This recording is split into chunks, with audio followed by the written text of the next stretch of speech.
Girls be looking like that. Looking down the street at my new freak, yeah. I'm old print pants out control. It's Red Bull with got the clout, yeah. Now, everybody stop and staring.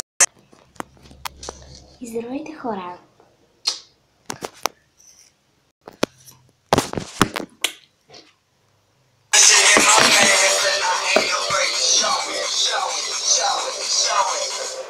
I'm sexy and I know it. Днес ще разкажа да си направите съдия лайк тетрадка. Ако ти път ви хареса, продължавайте да гледате, дайте му пауза нагоре и се абонирайте за канала ми.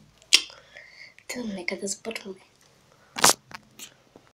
За първият DIY тетрадка ще ви трябват Well you need хартиена или просто някакво тиксо и някаква боичка.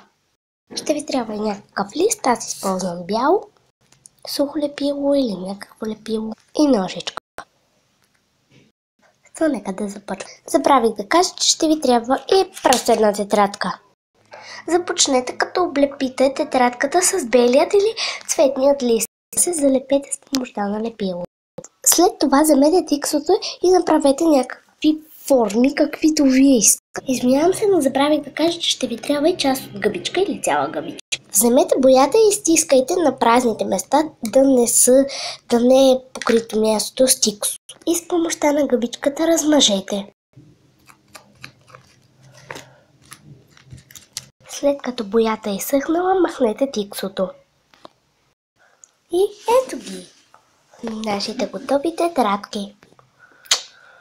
За другия DIY ще ви трябва лакове или темперни бои. Малка ножичка, с която да изрежете диамантите и бял лист. Облепете белия лист върху тетрадката с помощта на лепило. След това отрежете диаманта само от вътрешната страна. Не целият, само от вътрешната.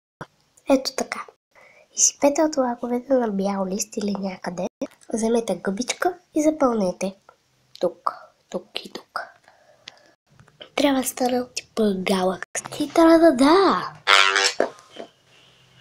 Блупърс!